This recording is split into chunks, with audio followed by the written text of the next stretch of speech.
dito, tenacity sabay inspire para dito kay Super Prince and the Brave Smite. Siya nagpauso nito, pre. Yung mga Brave Smite sa sa Zushin, Rapid boots, naka-rapid boots sa Parsa, 'di ba? Ibig sabihin trendsetter talaga itong si Super Prince. Habang sa Homeboy, very standard lang naman ang kanilang mga embleman dito. At ang maganda sila naman ngayon ang humahawak ng mga barya-baryang gold lead. Oo, sila din yung nagdidictate kahit paano ng River dahil sa constant presence ni Ivan doon. May tsunami slam na magaganap pero parang masyado ata makunat si Ivan nakapag-AOG papalayo. Okay, nakatakas. Pero sabi ni King Kong, walang tatakas sa pamilyang ito. Pero hahabulin pa rin siya. King Kong, kailangan na rin lumayo. Tatama din ba? Okay, meron pa naman siyang energy. Pokes from Izanami Yeo pero hindi sapat para kitilin ang kanyang buhay. Nakakatakot din yung yung maaaring maging resulta ng early game extended teamfights dahil sa presence ng isang edit. Mas lalo na pag hindi mo kaagad na burst down, pag nailabas niya yung Wrath, yung Primal Rat. Primal Rat. Sa isip ko eh. Daming rat kasi, no? Rat.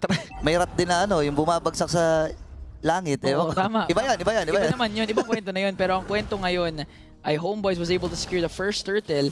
Paano nga ba papalagang Onyx Philippines kasi binabahayan na halos ng Homeboys yung River? Ayun na, ang ganda ng hawak nila dito. Kelra, nandun sa may right mid. Even Brusco ay humahawak na din.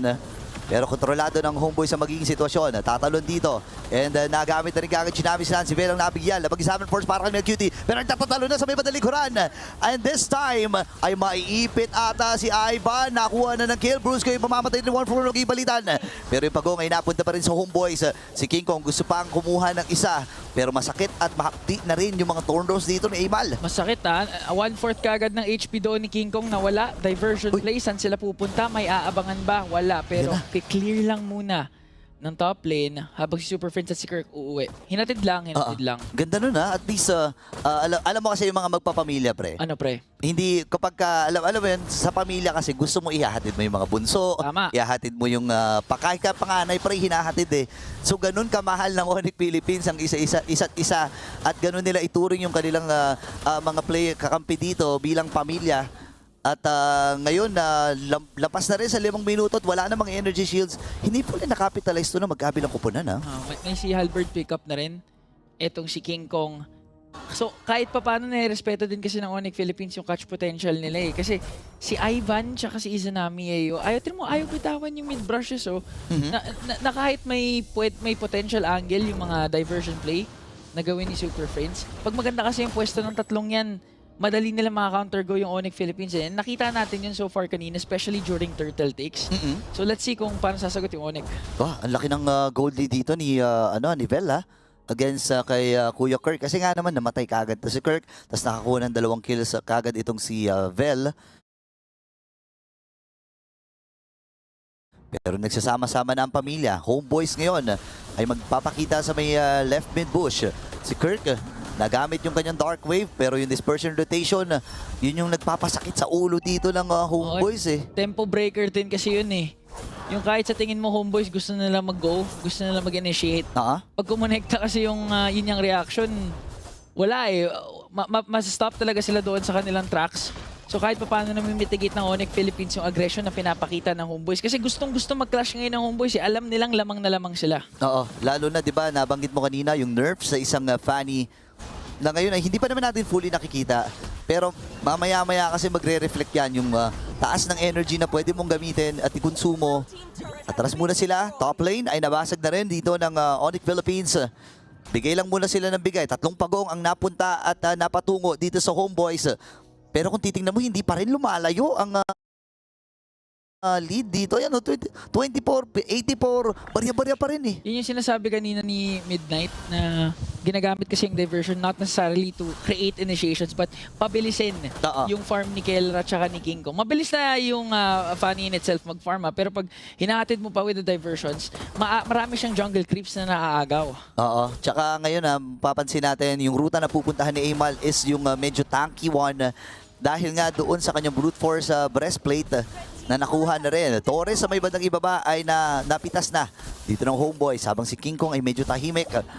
Ayun, si Brusco, okay, meron na siyang fleeting time. Nirush. Nirush kagad to, so mag-expect tayo ng napakaraming tsunami sila maya-maya. First item, fleeting time. Alam kasi na may dalawang purifies eh. So if wala yung ganong luxury for Onyx Philippines, isang purify lang ni Melcutie sapat na para mapaikot ng Homeboys yung anumang clash na pwedeng i-initiate ng Onyx Philippines. At tama nga nga, War Axe tsaka Brute Force yung path na gagawin ni Emal. Ibang-iba sa pinakitang build path kanina ni King Kong eh. Kaya napakasakit ng Lancelot niya eh. Pure damage, imagine. Pure damage. After ng War Axe, ano eh.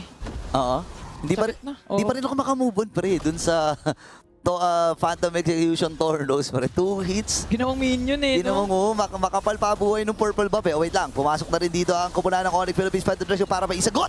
Pero wala natin siya magiging sagot dito kasi namaalam na rin si isang namin yayo. Dalawa ang napatumbaan ng Onyx Philippines na mag-examine force at tapos si Melcutie. Even yung dalawang miyembro din na natitira dito sa may clash.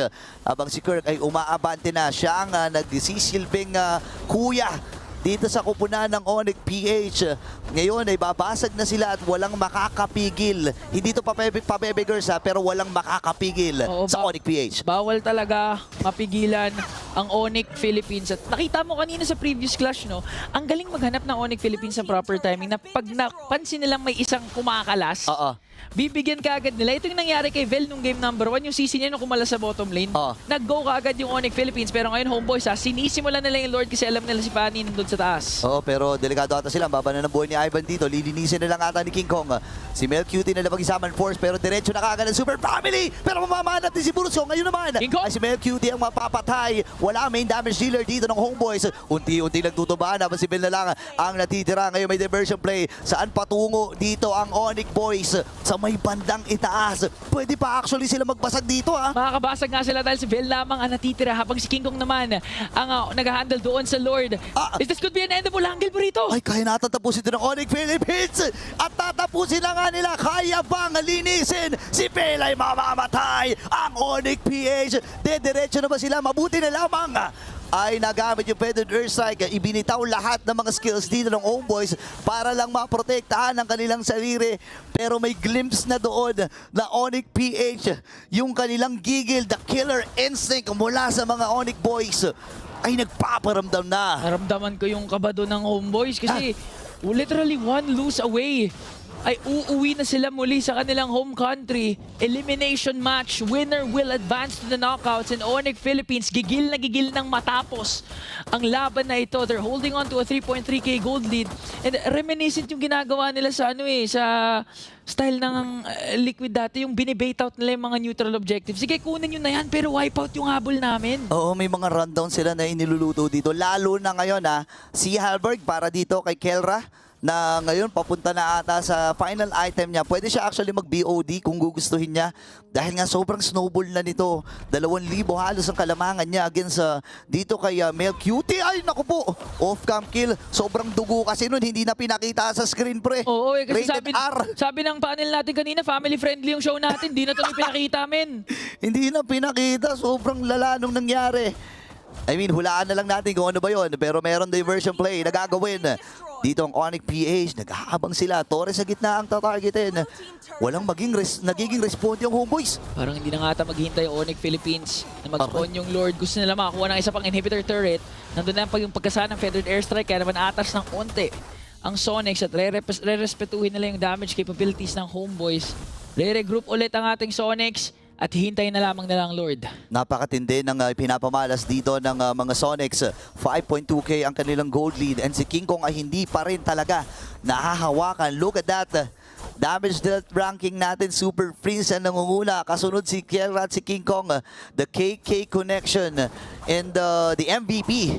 No, I mean, masasabi natin ng MVP din no, sa kanilang team dito. And sobrang laki talaga ng impormasyon na naibibigay ni Super Prince dito sa kupunan nila dahil nga dun sa diversion, pwede mong gamitin pang vision, and at the same time, yung mga pokes niya rin na maaaring ipang hits dito sa Homeboys, no? Sabihin ko na nga lang, enough na yung utility niya not necessarily the damage kasi kanina yung mga dispersion rotation, mga yin-yang reaction, enough na para ma-stop yung aggression na pinapakita ng Homeboys. Nung pinakita yung graphic na yun, siya pala yung pinakamasakit, no? Diba? Sa side ng Onyx Philippines. Hindi mo lang mapapansin Uy, pero wait lang napansin na ata nila, nag-conceal. Dito ang Homeboys. nakontra kagad ng Onyx PH. Ngayon, unti-unti nga lalapit. Ay naku, nayakap ata dito si King Kong, pero sabi niya, mas gusto ko nga yan eh! Mas gusto ko nga yung niyayakap ako, nilabag yung Summer Force. Pero kaya na Bruce ko, nagamit niya yung kanyang flicker. Pero sa may bandang iba pa, may ginagawa din si King Kong habang nakikipagsabayan na ang Onyx Philippines versus Homeboys. Mamamatay ba si Bruce ko? Hindi, boy pa rin. Not for long. Nagamit na rin yung ultimate malaka. Kaya Ivan, ako po!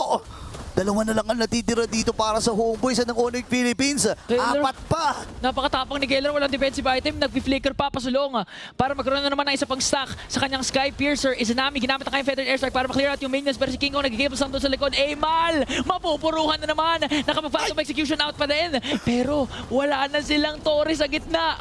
Kamunti ka pantamaan ng Death Sonata. Wait lang, may diversion. Patungo dun sa Lord. Objektibang malala para sa Onyx PH.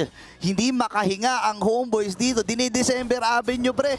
Giniginaw at di makahinga. Giniginaw no, kahit nandito tayo sa sa ibang bansang noon na mainit. Ang init-init dito pero naka-jacket sila dahil sobra kinakalibutan sila. So grabe to si King Kong. Oy. Wow. Ano minion? Walang minion dito. Wapakes na si King Kong dito eh.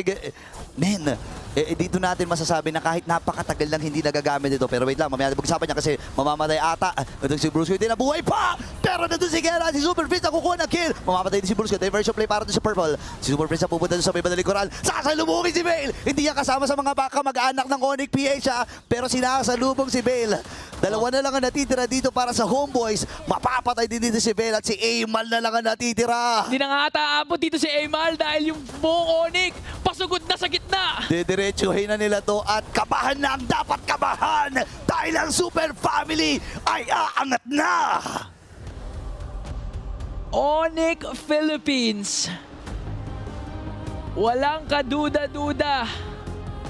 Walang katakot-takot. Walang kakaba-kaba na makakapasok sila sa knockout stages after yet another statement win. So far, 3 sweeps ang nakita natin mula sa mga kampiyon. And Onyx Philippines, mukhang nakukuha na nila ulit ang kanilang momentum. Men, napakatinding performance para sa Onyx Philippines pero pinapamalas pa rin nila ang kanilang pagiging sports doon sa naging laro na yon. Pero hindi ko may tatanggi, malaki ang potensyal ng mga batang ito. Bagong iteration ito ng Homeboys, no? Nawala sila Nils, nawala sila Chibi. Pero again, nakikita natin yung potensyal. Excited ako makita sa mga future tournaments itong Homeboys. Pero mas excited ako kung anong pwedeng sabihin ng panel kasi parang gigil na gigil sila. Naririnig ko mga boses nila eh. Panel, kayo naman. Let's go! For the 8th straight year, pasok na sa top 8 ulit ang ating dalawang representatives. That is Onyx Philippines and Team Liquid Philippines. Wala namang kinabahan. Sakto lang. Kaya nga. I mean, nagsiselebrate tayo ngayon pero medyo expected. Pero alam mo, dahil nga din yan sa, again, binaril yung dalawang paa, sinaksak yung kamay. Pero maganda yung pinakita ng Homeboys ha. Early game, nakita natin, medyo mainit yung pag-arangkada nila. Parang sila yung nakakalamang sa mga objectives. Pero yung macro same nung game number 1 nung umabot sa macrohan na, yung utakan na yung laro, dun lumalamang yung Onyx Philippines. Tsaka ito yung Onyx Classic, ayan yung parang, sige, sa inyo na yung Lord, gamitan nyo ng skill yung Lord, ubusin namin kay lahat. Tsaka maraming moves dito na hindi mo natatanungin kasi kaya nila, kaya nila ginagawa. In the specific instance para kay King Kong,